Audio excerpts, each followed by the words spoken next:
చౌటుప్పల్ కొనుగోలు కేంద్రాన్ని పరిశీలించి ప్రభుత్వం నిజంగానే ధాన్యం కొనుగోలు ఆలస్యం చేస్తుందని రైతులు తనను క్షమించాలని కోరిన కాంగ్రెస్ ఎమ్మెల్యే కోమటిరెడ్డి రాజగోపాల్ రెడ్డి.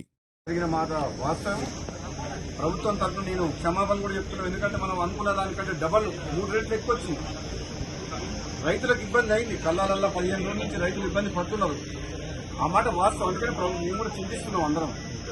డెఫినెట్ గా రైతుల కోసం ఈ ప్రభుత్వం ఎప్పుడు కూడా రాత్రింబాలు కష్టపడి రైతులకు అన్ని రకాలుగా సపోర్ట్ గా ఉండాలన్న ఉద్దేశంతో పనిచేస్తుంది. కాబట్టి రాబోయే 10 రోజుల్లో కంప్లీట్ గా ధాన్యం సేకరణ కంప్లీట్ చేస్తామని చెప్పి నేను కూడా మాటిస్తున్నా.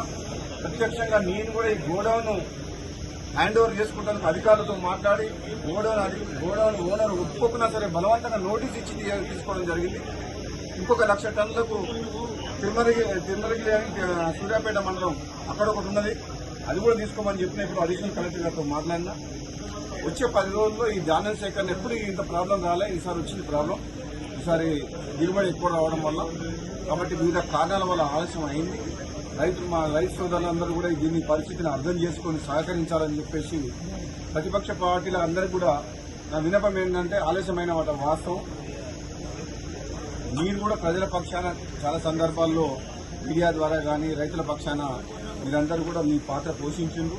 ప్రభుత్వం కూడా అన్ని రకాలుగా మీరు చేసిన పోరాటాన్ని కావచ్చు, మీ ప్రజల పక్షాన మాట్లాడడం కానీ రైతుల పక్షాన దాన్ని పాజిటివ్గానే తీసుకుంటుంది. నెగిటివ్ యాంగిల్లో రాజకీయ కోణంలో రాజకీయం చేయదలుచుకోలేదు. ఎందుకంటే ఇది రైతుల సమస్య. రైతులను కాపాడుకొని వాళ్లకు అండగా ఉండాల్సిన ప్రభుత్వం, ప్రతిపక్షాలు అన్ని పక్షాలు అన్ని పార్టీల వారు సహకరిస్తే నెక్స్ట్ 10 days లో కంప్లీట్ చేస్తామని చెప్పి నేను మీడియా ద్వారా రైతులకు ప్రజలందరూ కూడా తెలియజేస్తున్నాను. Thank you.